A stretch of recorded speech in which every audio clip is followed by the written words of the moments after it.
Hello friends, आज हम discuss करने चल रहे हैं कक्षा 10 मैथ का एक बहुत ही इम्पोर्टेंट टॉपिक जिसका नाम है सांख्यिकी। इस टॉपिक से प्रतिवर्ष Uttar Pradesh high school board परीक्षा में कम से कम 6 अंकों के प्रश्न पूछे जाते हैं। तो फ्रेंड्स, सांख्यिकी में हम 3 चीज़ें पढ़ेंगे। सबसे पहला है समांतर माध्य, दूसरा बहुलक और तीसरा है माध्यक या माध्यिका।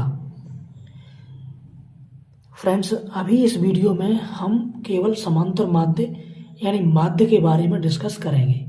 माध्य के बारे में डिस्कस करने से पहले सबसे पहले हमें ये समझना होगा कि आंकड़े क्या होते हैं और ये कितने प्रकार के होते हैं। क्वेश्चन में जो भी डेटा दिया रहता है उसे हम डेटा कहते हैं या आंकड़े कहते हैं। जो आंकड़े होते हैं वो 2 प्रकार के होते हैं। पहला होता है अवर्गीकृत आंकड़े, यानी अगर इस तरीके के आंकड़े दिए हों तो उसको बोलते हैं अवर्गीकृत आंकड़े। उदाहरण से समझेंगे 3, 5, 8, 10, 7, 1, 4, 2 का समांतर माध्य ज्ञात कीजिए। अगर इस तरीके के आंकड़े दिए हैं तो वो आंकड़े होते हैं अवर्गीकृत आंकड़े। दूसरा प्रकार है वर्गीकृत आंकड़े। यदि इस तरीके के आंकड़े दिए हैं तो उन्हें हम वर्गीकृत आंकड़े कहते हैं, मतलब जिसमें वर्ग अंतराल दिया रहता है 4 से 7, 8 से 11, इस तरीके का अंतराल दिया होगा तो उसको हम बोलते हैं वर्गीकृत आंकड़े।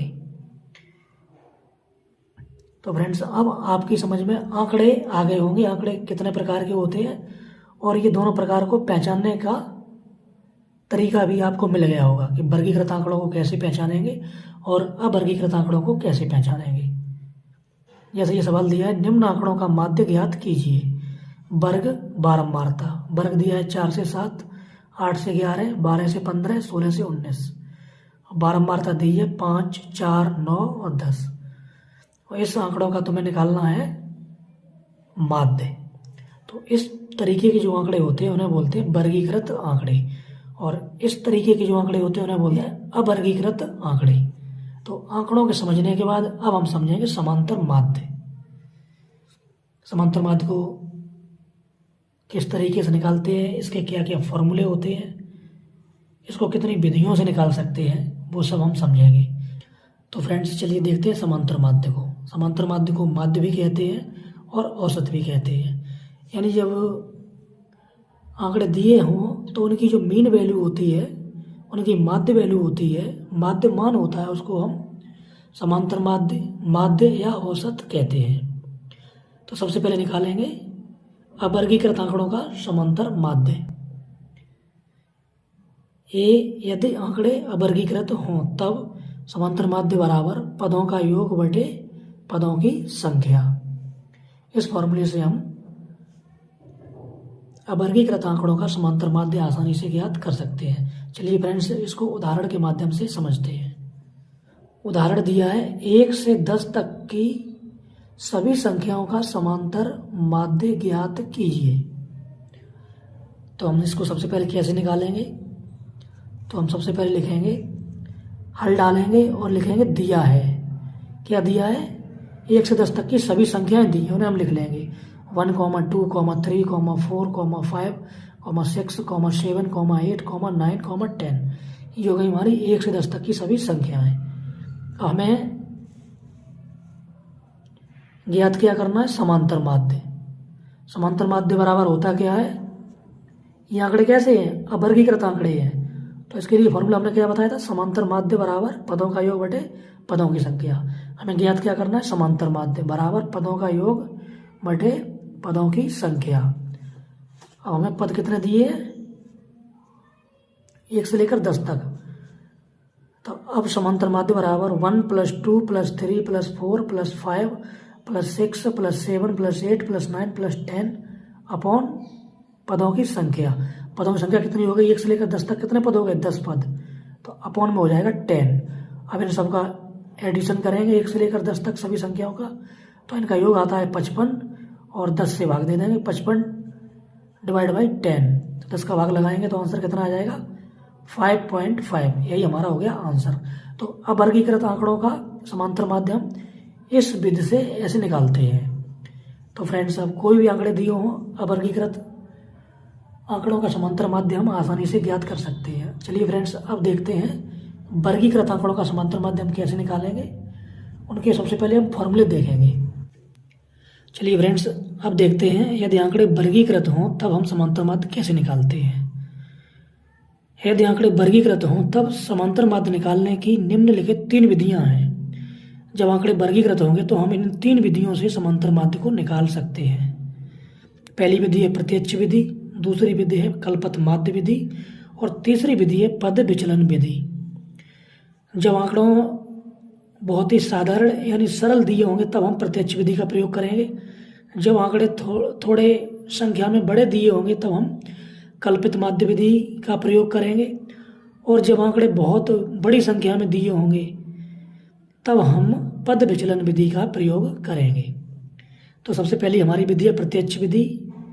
इससे समांतर माध्य कैसे निकालेंगे। समांतर माध्य equals to sigma f x upon sigma F.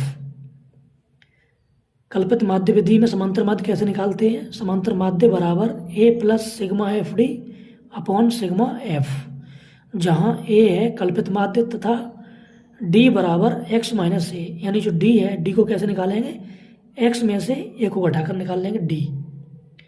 अब देखते हैं तीसरी विधि है पद विचलन विधि। इस विधि से समांतर माध्य कैसे निकालते हैं। समांतर माध्य बराबर A plus sigma F U upon sigma F into H, जहाँ ए बराबर है कल्पित माध्य, यू बराबर है X minus A upon H, यानी एक्स में से ए को घटाएंगे और एच से डिवाइड करेंगे तो हमारा निकल आएगा यू की वैल्यू। तथा यहाँ एच क्या है, एच है वर्ग अंतराल की माप, यानी जो वर्गीकृत आंकड़ों में वर्ग अंतराल होता है उसमें उसकी माप होती है, मतलब उसमें कितने का अंतर है वो उसे बोलते हैं उसकी माप को। तो फ्रेंड्स, ये 3 विधियां हैं। इन तीनों विधियों को एक एक एग्जाम्पल से बारी बारी से समझते हैं। तो सबसे पहले समझेंगे प्रत्यक्ष विधि को।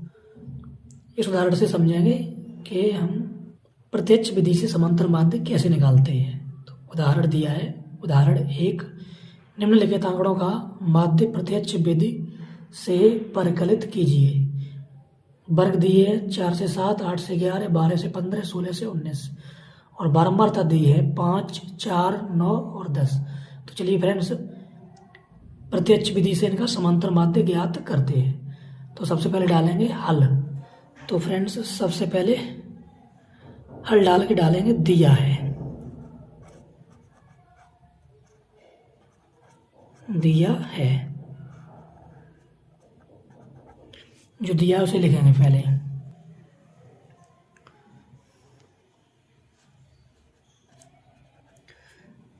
दिए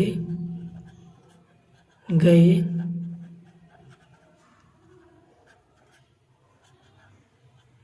आंकड़ों की सारणी बनाने पर, जो आंकड़े ये दिए हैं इनकी बनाएंगे सारणी। फ्रेंड्स, ये हमारी सारणी बन के तैयार हो गई। सबसे पहले खाने में लिखेंगे वर्ग अंतराल,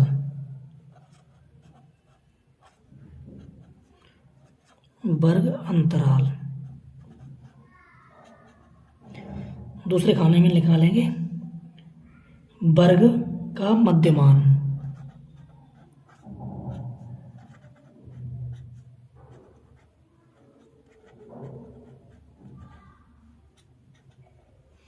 मध्यमान। और तीसरे खाने में लिखेंगे बारंबारता,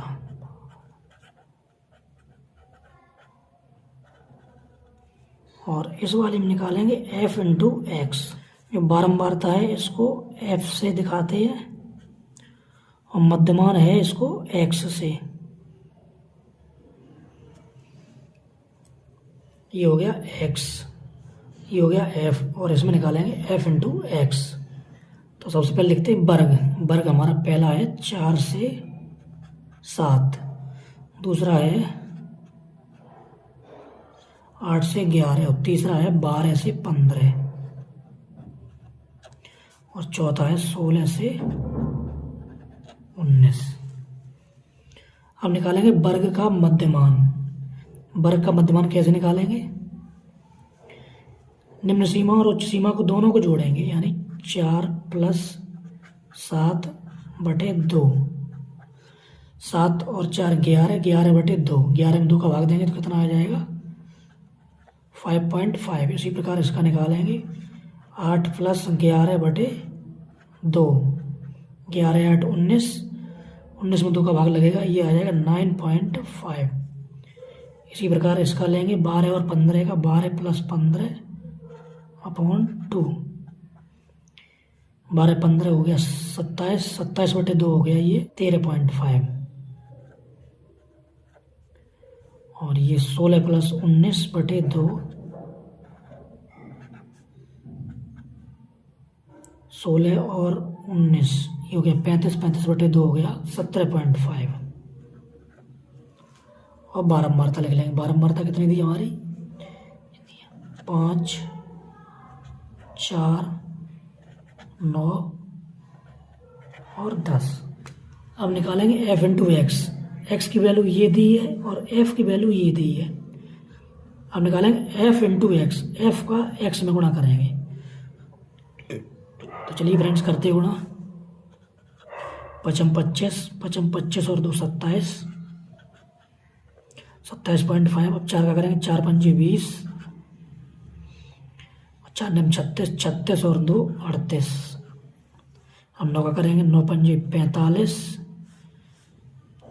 की 5 हासिल 4, 9 3 27, 27 और 4 31 हासिल 3, 9 1 9 और 3 12, 1215। एक अंक बाद दशमलव लगा देंगे। अब करेंगे 10 का, ये हो जाएगा 175.0। यहाँ पे वैल्यू मिलेगी हमें सिग्मा एफ की।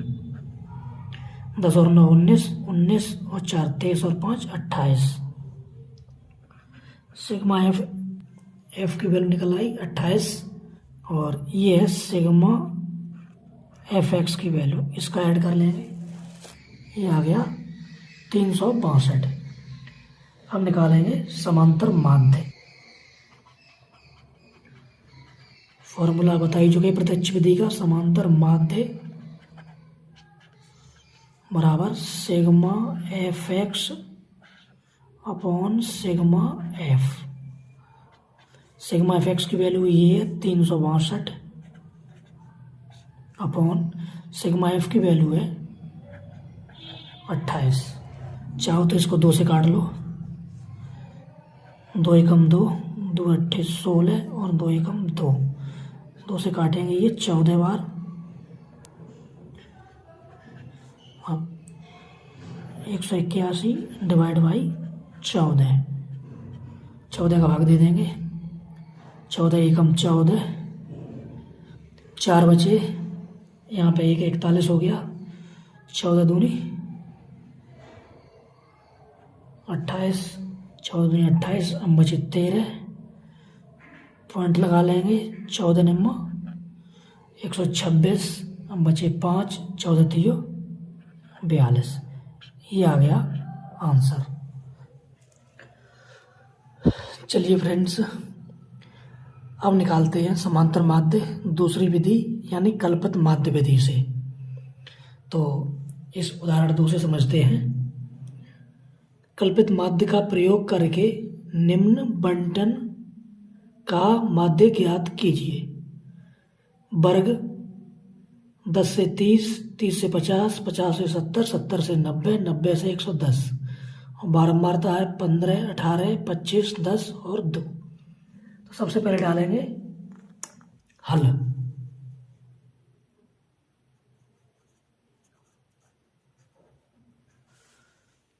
और लिखेंगे दिया है।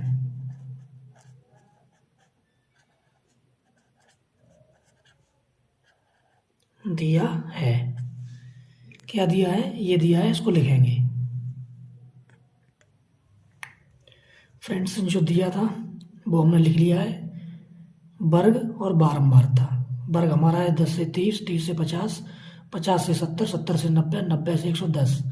और इसकी बारंबारता है 15, 18, 25, 10 और 2। अब दिया है उसको लिखने के बाद अब मानेंगे कल्पित माध्य। माना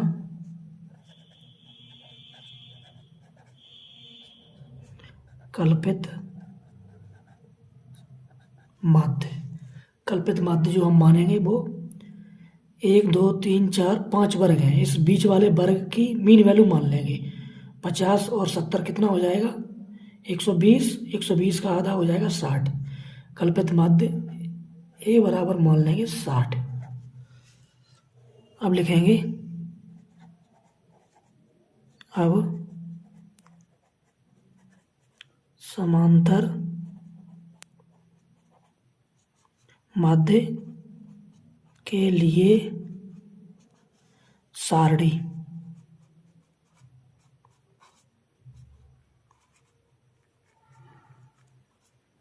बनाने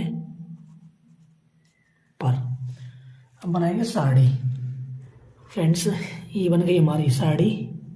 सबसे पहले खाने में लिखेंगे वर्ग अंतराल। वर्ग अंतराल। दूसरे खाने में लिखेंगे मध्यमान। जो वर्ग अंतराल का मध्यमान लेंगे वो लिखेंगे दूसरे खाने में। इसको एक्स से डिनोट करते हैं। और तीसरे खाने में लिखेंगे बारंबारता। बारंबारता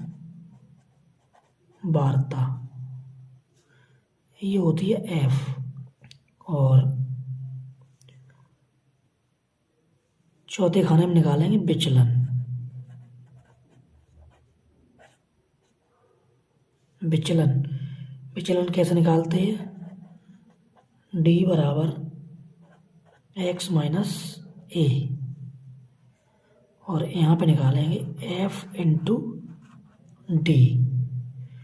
और यहाँ पे करेंगे सबका योग। वर्ग अंतराल है हमारा 30 से 50, 50 से 70, 70 से 90 और 90 से 110। अब इस वर्ग अंतराल का मध्यमान निकाल के आप लिखेंगे 10 + 30/2 मतलब 40/2 ये आ गया। 20 30 50 और 30 80 80/2 ये आ गया 40। 20 40 60 80 ये हो गया 100। ये निकाल लिया हमने इनका मध्यमान, वर्ग अंतराल का मध्यमान। और बारंबारता कितनी दी है वो लिख लेंगे। पहले वर्ग की 15, दूसरे वर्ग की 18, तीसरे वर्ग की 25 और चौथे वर्ग की 10 और पांचवें वर्ग की है 2। अब निकालेंगे हम विचलन, मतलब d बराबर x माइनस ए। एक्स हमारी वैल्यू है ये और हमने a माना है 60। अब निकालेंगे विचलन यानी d को कैसे निकालेंगे? x की वैल्यू में से कल्पित माध्य घटाएंगे। x की वैल्यू हमारी ये है तो पहले लिखेंगे x की वैल्यू यानी 20 माइनस कल्पित माध्य हमारा है 60। तो 20 में से 60 जाएंगे, बचेंगे माइनस के 40। अब हमारी x की वैल्यू है 40, 40 में से 60 घटेंगे, अब बचेंगे माइनस के 20। अब 60 में से 60 घटेंगे, ये बचेगा यहाँ पे 0। अब 80 में से 60 घटेंगे, x की वैल्यू कितनी है 80। 80 में से कितना घटेगा? कल्पित माध्य ये हमने कितना माना है 60। 80 में से 60 घटेंगे, अब बचेंगे 20। अब 100 है, x की वैल्यू कितनी है 100। 100 माइनस 60, अब बचेंगे 40। ये हमारा निकला है d की वैल्यू। अब f इंटू डी करेंगे। f इंटू डी, ये हमारा f है 15 इंटू 40, 15 × 60 माइनस के 600।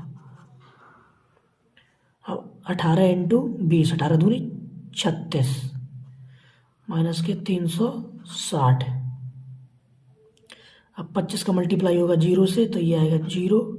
हम 10 का मल्टीप्लाई होगा 20 से तो ये हो जाएगा 20 दाई 200 प्लस के। अब 2 का मल्टीप्लाई होगा 40 से, ये हो जाएगा 80। ये आएगा सिग्मा एफ, मतलब बारंबारता को जोड़ेंगे सभी को, तो इसका जो टोटल होगा वो होगा सिग्मा एफ। तो ये कितना है, 8 5 13, 13 5 18 और 2 20, हासिल 2, 2 और 1 3, 2 5, 1 6 और 1 7। सिग्मा एफ की वैल्यू है 70। अब यहाँ पे निकालेंगे sigma F into D, sigma F D निकालेंगे। अब इसका टोटल करेंगे 600 और 360, ये हो गए 960 हो गए माइनस के, और 280 हो गए प्लस के। तो इसको हम यहाँ पे कैलकुलेट कर लेंगे। माइनस के हो गए 960 और प्लस के हो गए 280। माइनस के हैं 960, प्लस के हैं 280, तो ज़्यादा किसके हैं, माइनस के बचेंगे। 0 में से 0 गया 0, 16 में से 8 गई 8, और यहाँ पर रह गई 8, 8 में से 2 गई 6, यानी 680 बची है। सिग्मा एफ डी की वैल्यू कितनी आई, -680। अब निकालेंगे समांतर माध्य।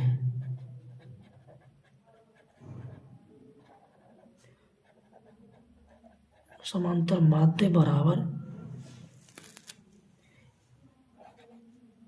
ए plus sigma F into D upon sigma F. ये है कल्पित माध्य विधि का फॉर्मूला। अब इन सब की वैल्यू रख देंगे। ए की वैल्यू हमने कितनी मानी है, ये 60 मानी है, तो इसको हम ले लेंगे 60 प्लस सिग्मा एफ डी की वैल्यू कितनी है, -680, ये निकल के आई है माइनस के 680 अपॉन सिग्मा एफ की वैल्यू है 70 इक्वल टू 60 प्लस और माइनस दोनों का मल्टीप्लाई होगा, ये हो जाएगा -680 डिवाइड बाई 70। बिंदी से बिंदी कट गई, 60 minus 68 upon 7 equal to 60 minus, अब 7 का भाग देंगे 68 में, 7 ने 63, 9 बार गया 63 और है 68, 5 बच गए, पॉइंट लगाया 0 बढ़ा लिया, यानी ये हो गए 50, 7 7 49। अब 50 थे 49 चले गए, 1 बचा, फिर 1 0 बढ़ा लेंगे, अब 7 1 7, बस इतना ही छोड़ देंगे। अब 60 में से ये वैल्यू घटा देंगे। अगर घटाना नहीं आ रहा है तो यहाँ पे ऐसे लिख के यहाँ पे घटा सकते हो, 60.20 इधर घटा लेंगे, 60 लिख लेंगे ऊपर, -9.71 ऐसे घटा लेंगे। यहाँ लेंगे 2.5, यहाँ लेंगे, यहाँ लेंगे 10 में से गए, यहाँ बचेंगे 9, यहाँ रह गए 9, 9 में से 7 गए 2 बचे, यहाँ रह गए 9, 9 में से 9 गए 0 बचे, यहाँ रह गया 5। आंसर आ गया 50.29। ये हमारा हो गया आंसर। तो ये रही पूरा कंप्लीट मेथड समांतर माध्य को निकालने का कल्पित माध्य विधि का प्रयोग करके। तो चलिए फ्रेंड्स, हमारी नेक्स्ट विधि है पद विचलन विधि, उसको भी एक एग्जाम्पल से समझते हैं। चलिए फ्रेंड्स, अब समझते हैं समांतर माध्य निकालने की तीसरी विधि पद विचलन विधि। एग्जाम्पल उदाहरण नंबर 3 से समझेंगे। उदाहरण 3 है, किसी कक्षा के विद्यार्थियों का मासिक जेब खर्च निम्न बारंबारता बंटन में दिया गया है। जेब खर्च 100 से 125, 125 से 150, 150 से 175, 175 से 200 और 200 से 225। विद्यार्थियों की संख्या दी है 14, 8, 12, 5 और 11। पद विचलन विधि का प्रयोग करके विद्यार्थियों की जेब खर्चों का माध्य ज्ञात कीजिए। तो सबसे पहले डालेंगे हल और लिखेंगे दिया है। दिया है, क्या दिया है वो लिखेंगे। ये फ्रेंड्स हमें दिया है जेब खर्चा 100 से 125, 125 से 150, 150 से 175, 175 से 200 और 200 से 225। और विद्यार्थियों की संख्या 14, 8, 12, 5 और 11 ये दिया है, सो हमने लिख लिया है। अब हम मान लेंगे माना कल्पित माध्य ए। कल्पित माध्य ए को कैसे मानते हैं? सबसे पहले ये देखेंगे कि इसमें वर्ग अंतराल में पद कितने हैं। 1, 2, 3, 4, 5 5 पद हैं। तो इसमें बीच वाला पद कौन सा हुआ? तीसरा पद। तो इन दोनों वर्ग अंतराल की निम्न सीमा और उच्च सीमा का मध्यमान लेते हैं, यानी 150 और 175 को ऐड करेंगे तो ये हो जाएगा 325। 325 को 2 से डिवाइड करेंगे तो ये आ जाएगा 162.5 162.5। ये हो गया हमारा कल्पित माध्य। और जो वर्ग की माप है वो कितनी हो जाएगी? वर्ग की माप यानी h बराबर, इसमें कितने का अंतर है? 25 का अंतर। 25 का अंतर, तो ये हो जाएगी वर्ग की माप। यहाँ वर्ग की माप h बराबर 25 हो जाएगी। अब हम बनाएंगे सारणी। अब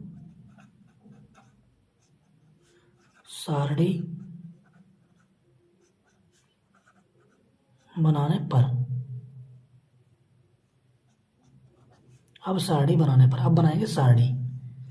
तो ये फ्रेंड्स हमारी सारणी बनके तैयार हो गई। अब हम इसमें लिखेंगे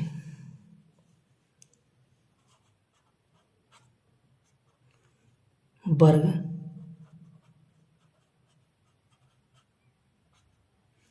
अंतराल और इसमें लिखेंगे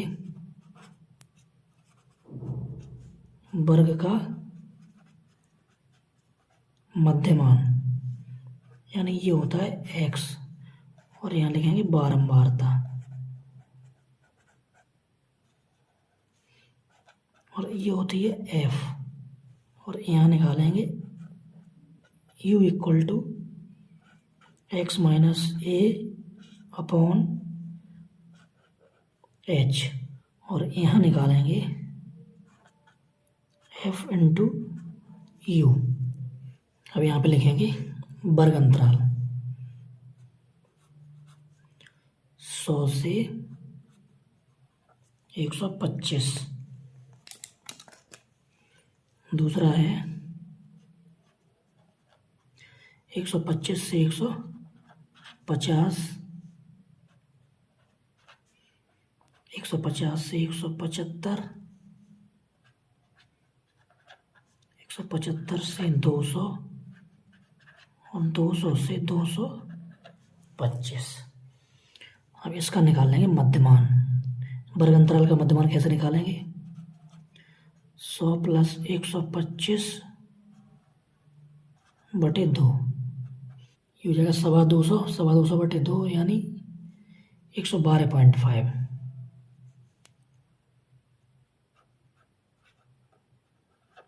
112.5 इसी हिसाब से ये निकल आएगा 125 प्लस 150 बटे 2, ये निकल के आया 137.5। इसी प्रकार इसको निकाल लेंगे 150 प्लस 175 बटे 2, 162.5। 162.5 इसी तरीके से 175 प्लस 200 बटे 2, इसकी वैल्यू निकल के आएगी 187.5।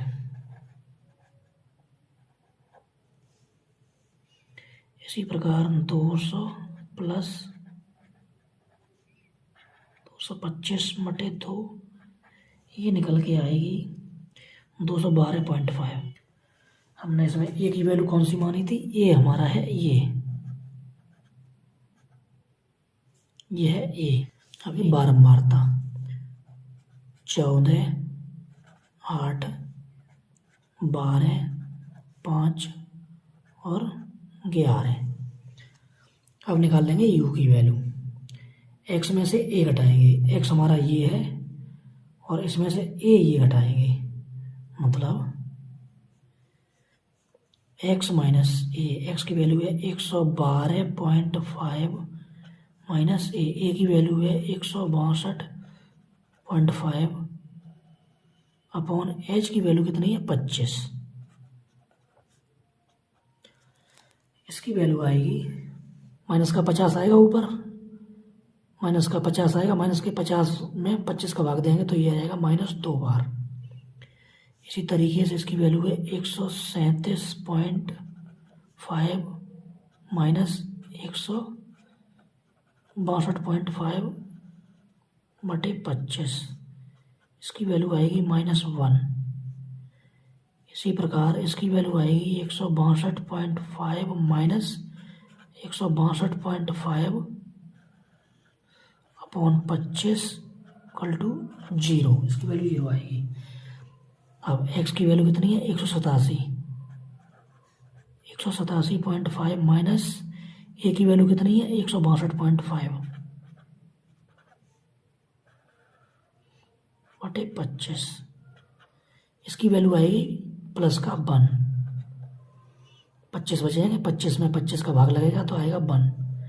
अब x की वैल्यू है 212.5 माइनस ए की वैल्यू है 162.5, डिवाइड करेंगे 25 से तो ऊपर बचेगा प्लस का 50 और प्लस के 50 में 25 का भाग देंगे तो आएगा प्लस का 2।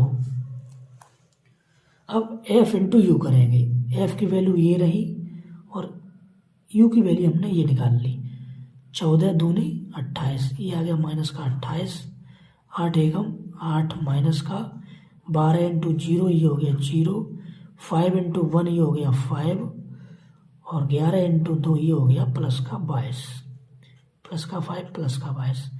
ये अब यहाँ पे करेंगे योग,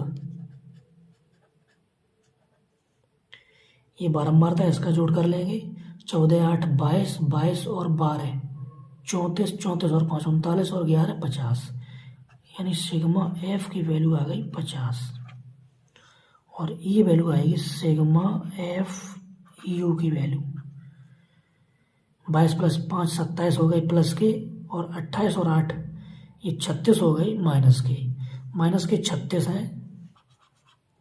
सिग्मा एफ यू बराबर माइनस के तो हो गए 36 और प्लस के हो गए 22 और 5 27, माइनस के 36 है प्लस के 27 हैं तो किसके ज़्यादा माइनस के, तो माइनस के बचेंगे 9।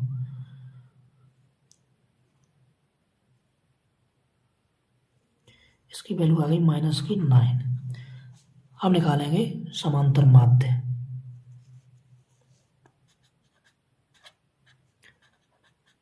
समांतर माध्य बराबर A plus sigma F U upon sigma F into H, ये फॉर्मूला। ए की वैल्यू कितनी मानी है 162.5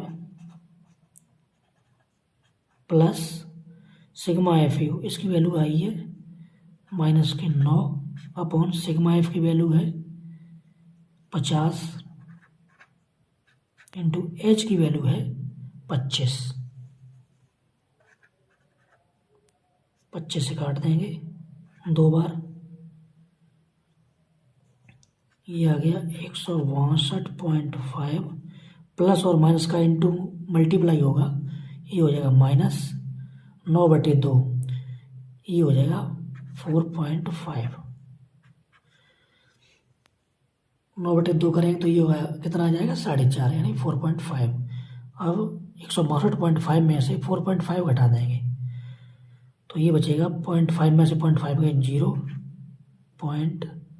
12 में से 4 गए 8 बचेंगे, यहाँ रह जाएंगे 5, 158, यही हो गया हमारा आंसर। तो फ्रेंड्स समांतर माध्य निकालने की हमने तीनों विधियाँ आपको बिल्कुल एकदम प्रॉपर तरीके से बताई हैं। इसमें से एक न एक विधि आपके एग्जाम में अवश्य पूछी जाएगी, तो इसलिए आप इसकी प्रैक्टिस करें और सवालों को बनाना सीख लें। तो फ्रेंड्स, वीडियो अच्छा लगा हो तो लाइक करें, शेयर करें और हमारे चैनल को सब्सक्राइब करें। Thank you for watching this video. तो फ्रेंड्स, समांतर माध्य या माध्य की तीनों विधियों, प्रत्यक्ष विधि, कल्पत माध्य विधि और पद विचलन विधि को समझने के बाद अब हम समझेंगे बहुलक को। तो फ्रेंड्स, चलिए समझते हैं बहुलक क्या होता है। बहुलक दिए गए प्रेक्षणों में जिस प्रेक्षण की बारंबारता अधिकतम होती है वह उन प्रेक्षणों का बहुलक कहलाता है। मतलब जो भी आंकड़े दिए होंगे उन आंकड़ों में जिस प्रेक्षण की बारंबारता सबसे अधिक होगी उसे हम बहुलक कहते हैं। चलिए फ्रेंड्स, इसको एग्जाम्पल से समझते हैं। बहुलक निकालने की विधियाँ ए है जब आंकड़े अवर्गीकृत हों तब। हमने आपको इस वीडियो को शुरुआत में ही बताया था, आंकड़े अवर्गीकृत होते हैं तब कैसे होते हैं और वर्गीकृत आंकड़े होते हैं तब कैसे होते हैं। तो पहली कंडीशन है बहुलक निकालने की विधियों में जब आंकड़े अवर्गीकृत हों तब। उदाहरण नंबर 1 से समझेंगे।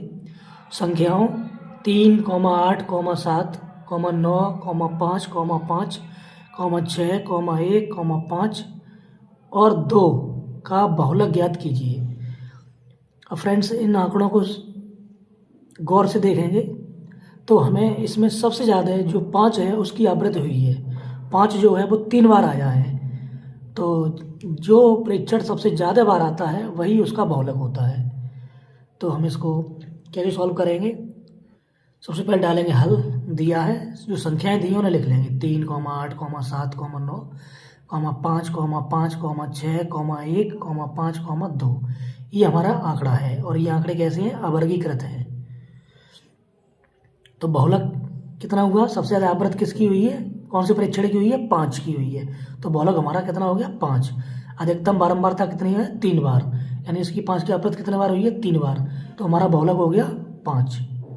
तो इन आंकड़ों का बहुलक हम इस तरीके से आसानी से ज्ञात कर सकते हैं। तो चलिए फ्रेंड्स, एक एग्जाम्पल और समझते हैं अवर्गीकृत आंकड़ों में ही, क्योंकि आपको ये लगेगा कि ये आंकड़े शायद वर्गीकृत हैं, लेकिन वो आंकड़े वर्गीकृत नहीं है, वो आंकड़े भी अवर्गीकृत हैं। तो उदाहरण 2 से हम समझेंगे।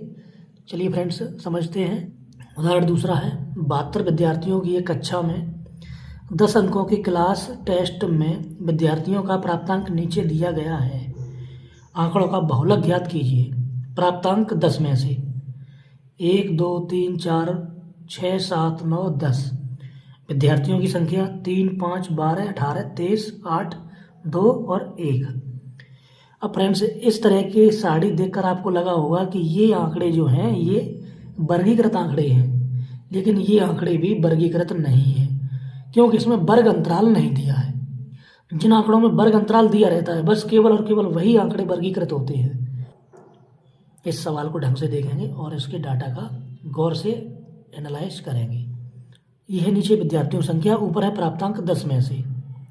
मतलब 3 विद्यार्थी ऐसे हैं जो 1 अंक लेकर आए हैं, 5 विद्यार्थी ऐसे हैं जो 2 अंक लेकर आए हैं, 12 विद्यार्थी ऐसे हैं जो 3 अंक लेकर आए हैं, 18 विद्यार्थी ऐसे हैं जो 4 अंक लेकर आए हैं, 23 विद्यार्थी ऐसे हैं जो 6 अंक लेकर आए हैं और 8 विद्यार्थी ऐसे हैं जो 7 अंक लेकर आए हैं, 2 विद्यार्थी ऐसे हैं जो 9 अंक लेकर आए, 1 विद्यार्थी ऐसा है जो 10 अंक लेकर आया है।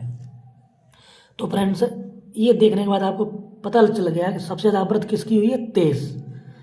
मतलब जो 23 विद्यार्थी हैं वो 6 अंक लेकर आए, मतलब सबसे ज़्यादा आवृत्ति हुई है 6 वाले प्रेक्षण की। तो हमारी बारंबारता कितनी हो गई? 6। तो लिख देंगे यहाँ पे, क्या लिखेंगे? अतः दी गई सारणी से स्पष्ट है कि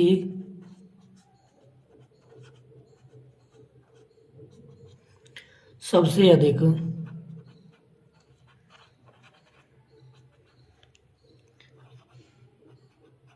बारंबारता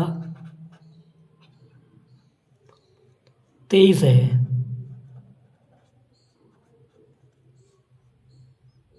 जिसके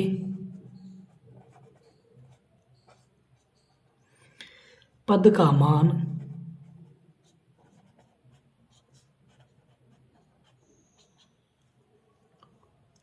छः है, अतः अभीष्ट बहुलक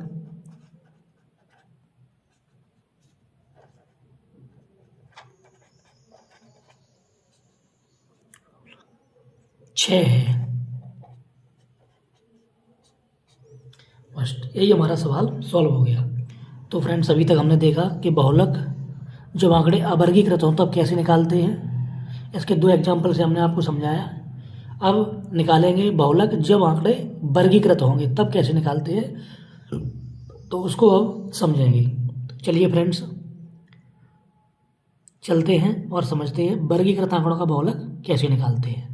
बी, जब आंकड़े वर्गीकृत हों तब बहुलक निकालने का ये फॉर्मूला है। कैसे निकालेंगे बहुलक? बहुलक इक्वल्स टू एल प्लस कोष्टक के अंदर F1 minus F0 upon 2F1 minus F0 minus F2 कोष्टक क्लोज इंटू H। अब देखेंगे यहाँ पे L, F1, F0 और F2 H क्या है ये, जहाँ L इक्वल टू बहुलक वर्ग की निम्न सीमा, यानी जो बहुलक वर्ग होगा उसकी निम्न सीमा है L। H वर्ग अंतराल की माप, F1 बहुलक वर्ग की बारंबारता, F0 बहुलक वर्ग से ठीक पहले वाले वर्ग की बारंबारता, F2 बहुलक वर्ग के ठीक बाद में आने वाले वर्ग की बारंबारता। तो चलिए फ्रेंड्स एक एग्जाम्पल से समझते हैं। तो हमने ये उदाहरण लिया है, उदाहरण 3, छात्रों द्वारा प्राप्त अंकों के निम्नलिखित बारंबारता बंटन का बहुलक ज्ञात कीजिए। प्राप्तांक हैं 0 से 10, 10 से 20, 20 से 30 और 30 से 40 और 40 से 50। छात्रों की संख्या है 5, 12, 20, 10 और 3। चलिए इसे सॉल्व करते हैं। तो सबसे पहले डालेंगे हल डाल के लिखेंगे दिया है।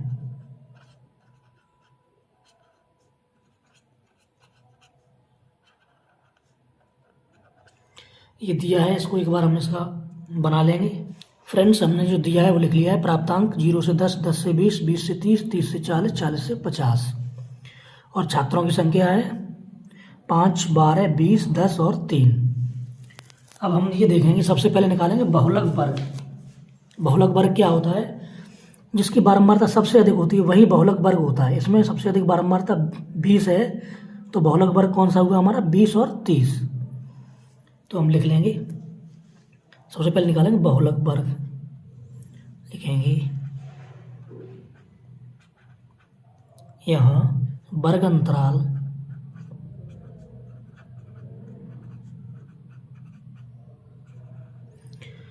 20 से 30, 20 से 30 की बारंबारता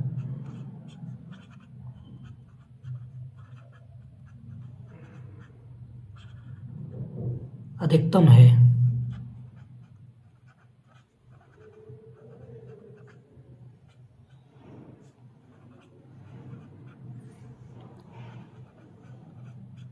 जो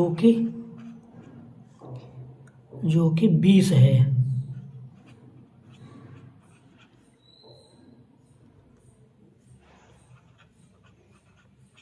जो कि 20 है, अतः बहुलक वर्ग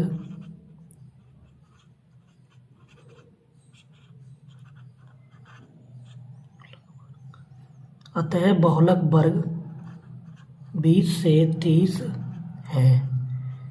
ये हमने निकाल लिया बहुलक वर्ग। इसलिए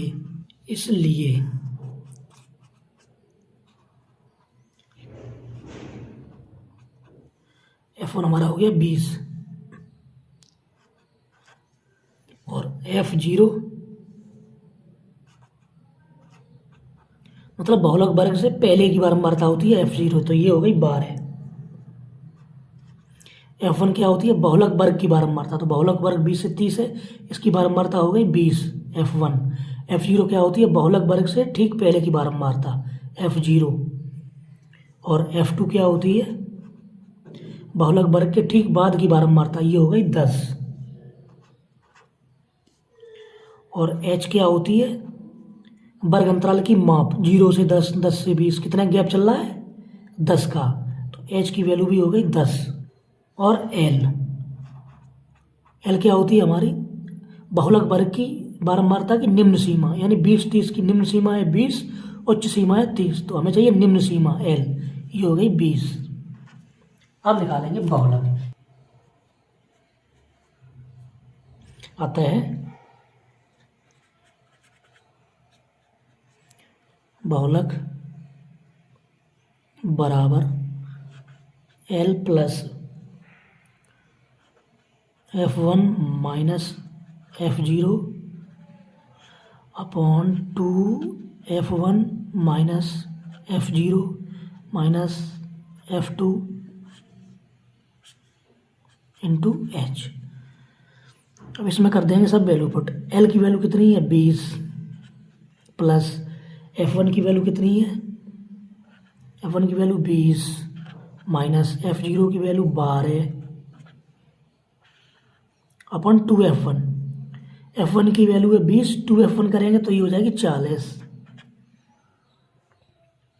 माइनस f0, f0 की वैल्यू कितनी है 12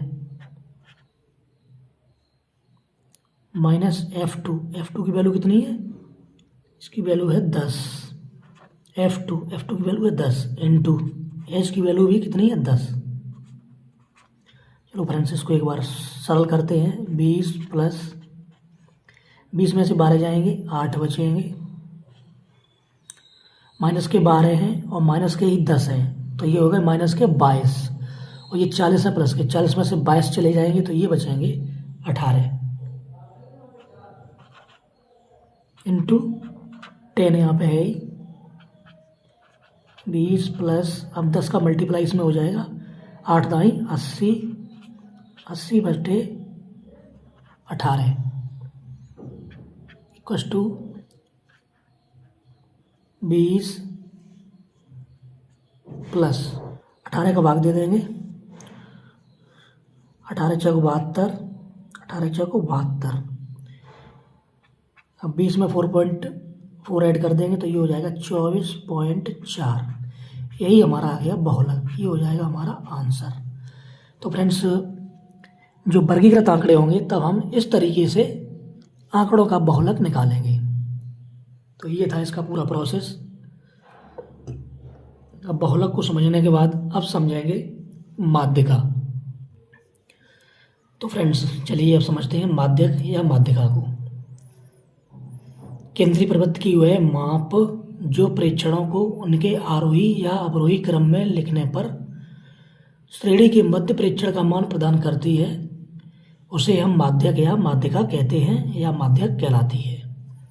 आंकड़ों का माध्यक प्रेक्षणों की संख्या n पर निर्भर करता है, यानी जो आंकड़े दिए हैं उनकी संख्या कितनी है उसे हम n से डिनोट करते हैं, और जो माध्यक है उसी की संख्या n पर निर्भर करता है। तो चलिए फ्रेंड्स अब समझेंगे कि अगर आंकड़े अवर्गीकृत हों तो माध्यक कैसे निकालते हैं। जब आंकड़े वर्गीकृत हों तब इसमें पहली कंडीशन है स्थित वन, यदि n एक विषम संख्या हो तब, यानी जो आंकड़े दिए गए उनकी संख्या विषम है तब। माध्यिका बराबर n+1/2 में प्रेक्षण का मान, यानी इस प्रेक्षण का जो मान है वो हो जाएगा हमारे माध्यिका। सबसे पहले उन आंकड़ों को क्या करना पड़ेगा, सबसे पहले हमें उन आंकड़ों को आरोही या अवरोही क्रम में तो अवश्य लिखना पड़ेगा। उसके बाद हमें ये वाले प्रेक्षण का जो मान निकालेंगे वो हो जाएगी हमारी माध्यिका। इसमें स्थित दूसरी है यदि n एक सम संख्या हो तब। माध्यिका बराबर 1/2 पुस्तक के अंदर n/2वां प्रेक्षण का मान प्लस n/2 प्लस 1वें प्रेक्षण का मान, इन दोनों मानों का योग करके और उन्हें 2 से भाग कर देंगे तो हमारी निकल आएगी माध्यिका। तो चलिए फ्रेंड्स इसको एक एग्जांपल से समझते हैं, तब अच्छे से समझ में आएगा। फ्रेंड्स ये है उदाहरण 1, 3, 8, 11, 7, 9, 6, 13, 15, 12 की माध्यिका ज्ञात कीजिए। तो चलिए फ्रेंड्स ये सॉल्व करते हैं। तो सबसे पहले लिखेंगे, डालेंगे हल। और लिखेंगे दिया है।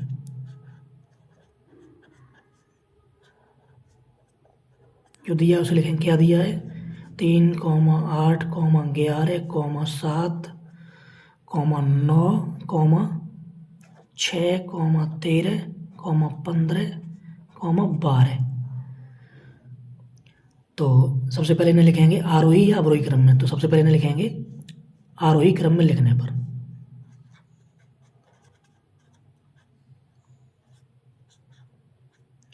आंकड़ों को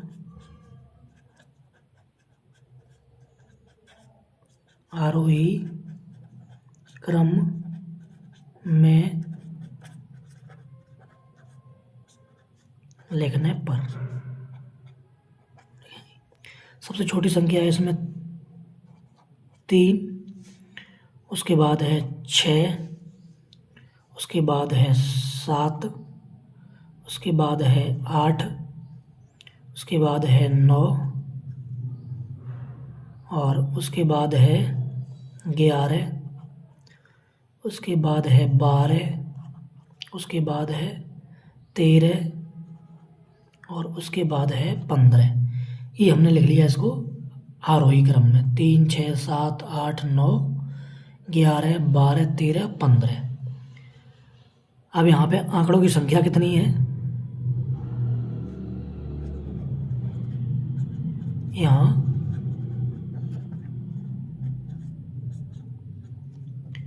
आंकड़ों या प्रेक्षणों कुछ भी लिख सकते हैं। यहाँ आंकड़ों की संख्या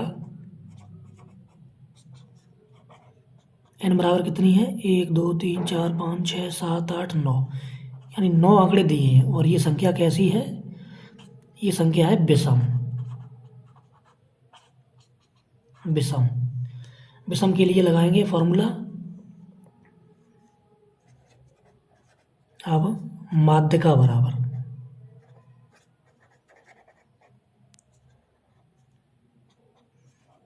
n+1/2 में पद का मान, यही हो जाएगी इसकी माध्यिका जब n विषम होती है तब। n की वैल्यू हमारी है n 9 है +1/2 में पद का मान।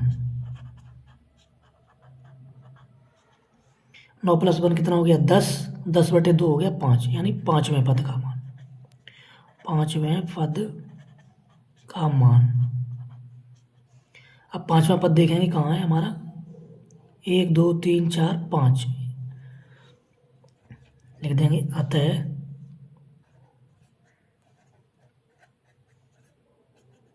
प्रेक्षणों की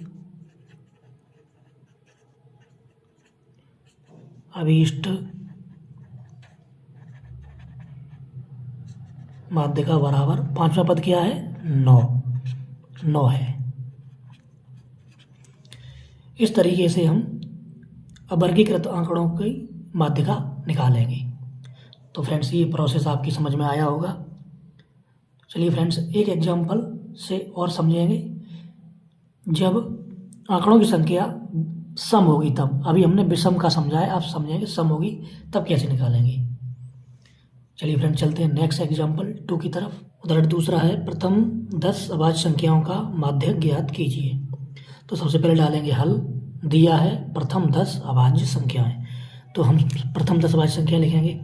सबसे पहली अभाज्य संख्या क्या होती है, 2, फिर 3, फिर 5, फिर 7, फिर 11, फिर 13, फिर 17, फिर 19, 19 के बाद फिर 23, 23 के बाद 29। ये हो गई हमारी प्रथम 10 अभाज्य संख्याएं, 1, 2, 3, 4, 5, 6, 7, 8, 9, 10। अब हम इनका निकालेंगे। ये आरोही क्रम में तो पहले से ही लिखी हैं, अब आंकड़ों की संख्या है वो निकालेंगे। आंकड़ों की संख्या, आंकड़ों या प्रेक्षणों, कोई शब्द यूज कर सकते हैं। की संख्या, इसको n से दिखाते हैं। ये कितनी है? 10, क्योंकि 10 अभाज्य संख्याएं हैं। 1 2 3 4 5 6 7 8 9 10। तो अब निकालेंगे। अब आंकड़ों की माध्यिका या माध्यक, क्या फॉर्मूला होता है? 1/2 n/2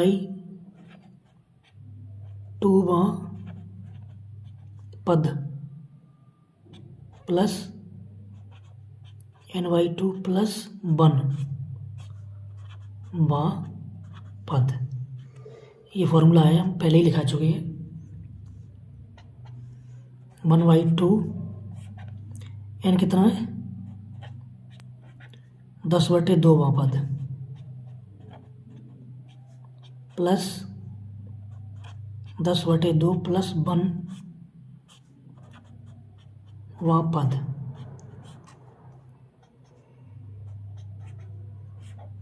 10/2 यानी 5वां पद प्लस 10/2 5 प्लस 1 यानी 6वां पद। 10 में 2 का भाग लगेंगे तो 5 आएगा, 5 में 1 जोड़ेंगे तो 6वां पद हो जाएगा ये 1/2। अब 5वां पद प्लस 6वां पद, 5वां पद इसमें देखेंगे इधर से 1 2 3 4 5, 5वां पद क्या है हमारा? 11 प्लस, अब देखेंगे 6वां पद 1 2 3 4 5 6, 6वां पद क्या है? 13। 11 और 13 ये कितना हो गया? 24 बटे में 2 है ही, 2 से काट देंगे, ये 12 बार कट जाएगा। तो हमारे आंकड़ों की मात्रा कितनी निकल के आ गई? 12 लिख देंगे। अतः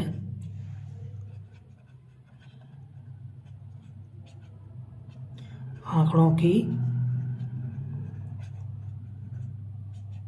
अभीष्ट माध्यिका बराबर आ गई 12।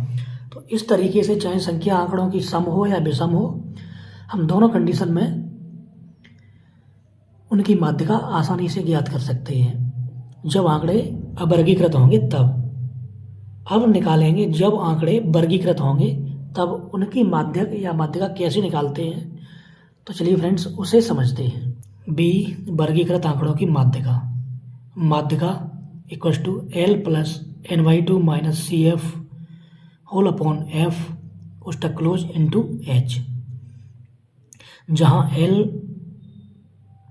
माध्यक वर्ग की निम्न सीमा, n प्रेक्षणों की संख्या, CF माध्यक वर्ग से ठीक पहले वाले वर्ग की संचयी बारंबारता और F माध्यक वर्ग की बारंबारता, H वर्ग की माप।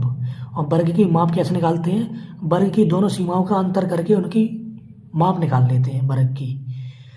तो चलिए फ्रेंड्स इस फॉर्मूले से हम वर्गीकृत आंकड़ों की माध्यिका आसानी से ज्ञात कर सकते हैं। तो चलिए फ्रेंड्स इसको एक उदाहरण से समझते हैं। तो फ्रेंड्स उदाहरण है, एक क्रिकेट कोचिंग सेंटर में 33 खिलाड़ियों की अधिकतम बॉलिंग चाल किलोमीटर प्रति घंटा में इस प्रकार है। बॉलिंग चाल किलोमीटर प्रति घंटा 85 से 100, 100 से 115, 115 से 130, 130 से 145। खिलाड़ियों की संख्या 11, 9, 8 और 5। गेंदबाजी का माध्यक ज्ञात कीजिए, यानी हमें गेंदबाजी का माध्यक और माध्यिका ज्ञात करना है। तो सबसे पहले डालेंगे हल, दिया है जो हमें ये आंकड़ा दिया था वो हमने लिख लिया। बॉलिंग चाल किलोमीटर प्रति घंटा में और खिलाड़ियों की संख्या, यानी 85 से 100 किलोमीटर गेंद इतनी स्पीड में फेंकने वाले 11 खिलाड़ी हैं और 100 से 115 किलोमीटर प्रति घंटा की स्पीड में फेंकने वाले 9 खिलाड़ी हैं और 115 से 130 किलोमीटर प्रति घंटा की स्पीड से फेंकने वाले 8 खिलाड़ी हैं और 130 से लेकर 145 किलोमीटर प्रति घंटा की स्पीड के मध्य फेंकने वाले 5 खिलाड़ी हैं। तो फ्रेंड्स सबसे पहले चलिए बनाते हैं इसकी साड़ी। तो फ्रेंड्स लिखेंगे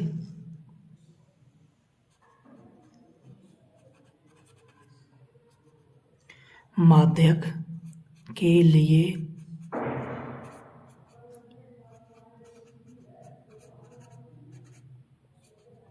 उपरोक्त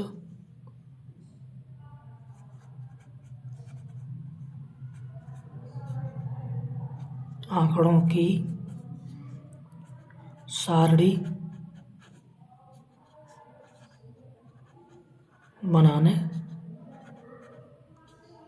पर, तो बनाएंगे अब सारणी। फ्रेंड्स, ये बन के हो गई हमारी सारणी। इसमें पहले में लिखेंगे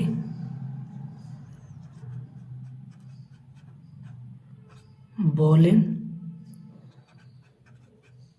चाल, ये किसमें, किलोमीटर प्रति घंटा में। और दूसरे खाने में लिखेंगे खिलाड़ियों की संख्या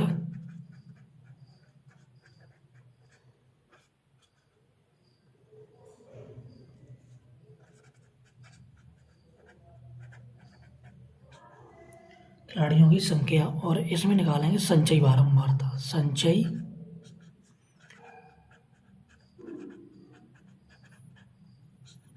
बारंबारता, तो बॉलिंग स्पीड लिखेंगे कितनी है, 85 से 100, 100 से 115 और 115 से 130 और 130 से 145। अब लिखेंगे खिलाड़ियों की संख्या 11, 9, 8 और 5, और यही होती है n। इसका टोटल कितना होगा, 11 और 9 20, 20 और 8 28 और 5 33, यानी कितने खिलाड़ी थे, 33। ये हो गई n। अब निकालेंगे संचयी बारंबारता। संचयी बारंबारता कैसे निकालते हैं, लिखेंगे 11, इस बारंबारता को जोड़ते चले जाएंगे, 11 में 9 जोड़ेंगे, ये हो जाएंगे 20, अब 20 में 8 जोड़ेंगे, ये हो जाएंगे 28, 28 में अब 5 जोड़ेंगे, ये हो जाएंगे 33। ये निकल आई संचयी बारंबारता। तो फ्रेंड्स, चलिए अब सारणी बनाने के बाद अब निकालेंगे माध्यिका। माध्यिका का फॉर्मूला लिखेंगे L plus NY2 minus CF upon F into H, ये फॉर्मूला है। अब यहाँ पे NY2 क्या है, N की वैल्यू हमें 33 प्राप्त हुई है, यानी जो सभी बारंबारताओं का जो योग होता है उसे बोलते हैं N। अब निकालेंगे NY2 यानी 33/2, इसकी वैल्यू आई 16.5। NY2 16.5 है, यानी हम सबसे पहले NY2 की वैल्यू निकालेंगे और उसको संचयी बारंबारता में देखेंगे ये कहाँ पे आती है, क्योंकि संचयी बारंबारता में यहाँ पर N की वैल्यू 11 तक ही है और यहाँ पर 20 तक है, तो जो 16.5 है वो हमारे 20 वाले में आ रही है। NY2 के मान से हम माध्यिका वर्ग का चयन कर लेंगे, हमें माध्यिका वर्ग मिल गया है। माध्यिका वर्ग हमारा कौन सा हो गया, 100 से 115, ये हमारा हो गया माध्यिका वर्ग पूरा। अब इनसे फॉर्मूले में रखने वाली वैल्यू निकाल लेंगे। अब यहाँ पे L की वैल्यू हमें कितनी मिलेगी, L की वैल्यू होती है माध्यिका वर्ग की निम्न सीमा, तो माध्यिका वर्ग हमारा ये है, इसकी यानी 100 से 115 वाला जो वर्ग है इसकी निम्न सीमा है 100, L की वैल्यू हमें मिल गई 100। NY2 की वैल्यू हम निकाल ही लिए, कितनी है 16.5। अब CF निकालेंगे। CF क्या होती है, माध्यिका वाले जो माध्यिका वर्ग होता है उससे ठीक पहले वाले वर्ग की संचयी बारंबारता, यानी CF की वैल्यू हमारी हो गई 11। अब निकालेंगे F क्या होती है, जो माध्यिका वर्ग होता है उसी की बारंबारता, यानी ये हो गई F की वैल्यू। F की वैल्यू आ गई हमारी 9, F बराबर हो गया 9। और H तो होता ही है, मतलब जो वर्ग अंतराल है उसकी माप होती है, वो सभी की समान होती है। 85 से 100 गई, इसमें भी 15 का अंतर है, इसमें भी 15 का अंतर है, तो हमारी जो H की वैल्यू है वो हो गई 15। अब हमें सभी की वैल्यू प्राप्त हो गई, इसमें सभी सिंबल, सभी संकेतों की वैल्यू, तो हम इसमें वैल्यू पुट कर देंगे। L की वैल्यू कितनी है 100 प्लस NY2 की वैल्यू है 16.5 माइनस CF की वैल्यू है 11 अपॉन F की वैल्यू है 9 और H की वैल्यू है 15। इसको सॉल्व करेंगे।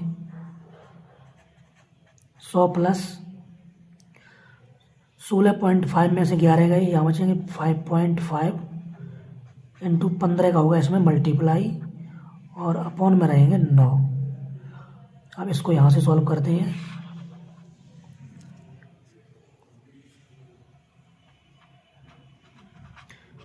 हंड्रेड प्लस 15 का इसमें मल्टीप्लाई करेंगे, 15 पना 75 हासिल 7, 15 पना 75, 75 और 7 82, यानी ये हो गया 82.5 अपॉन 9 इक्वल टू